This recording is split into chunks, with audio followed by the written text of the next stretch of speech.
Nah, sudah berumur memakai mobil dinas tentara. Kenapa? Mobil siapa? Mobil saya.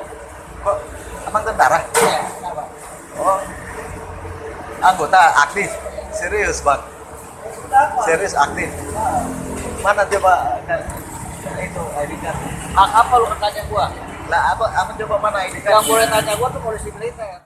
Satu video yang menunjukkan seorang warga sipil tengah menggunakan mobil dinas jenderal berplat TNI AD saat beraktivitas di pinggiran Jalan Gajah Mada, Taman Sari, Jakarta Barat viral.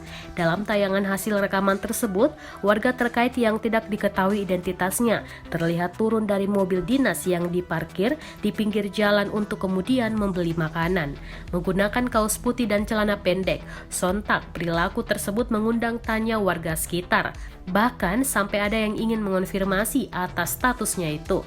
Setelah berbincang cukup lama, pria terkait mengaku sebagai anggota TNI.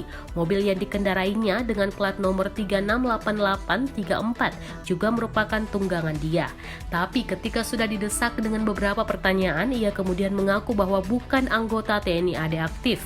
Pengakuannya sebagai tentara hanya candaan belaka. Tak lama kemudian, pria tadi menutup kaca mobil dan pergi meninggalkan si perekam video. Dikonfirmasi terpisah, Kepala Dinas Penerangan TNI AD, Brigjen TNI Nefra Firdaus mengatakan baru mengetahui adanya temuan tersebut setelah mendapatkan laporan dari anggotanya. Kini, Pusat Polisi Militer AD disebutkan sedang melakukan penyelidikan lebih lanjut. Menurut Undang-Undang Nomor 22 Tahun 2009 tentang Lalu Lintas dan Angkutan Jalan dan Perkap Nomor 5/2012, penggunaan kendaraan yang menyalahi aturan bisa dikenakan sanksi, termasuk diantaranya mengenakan aksesoris atau identitas palsu.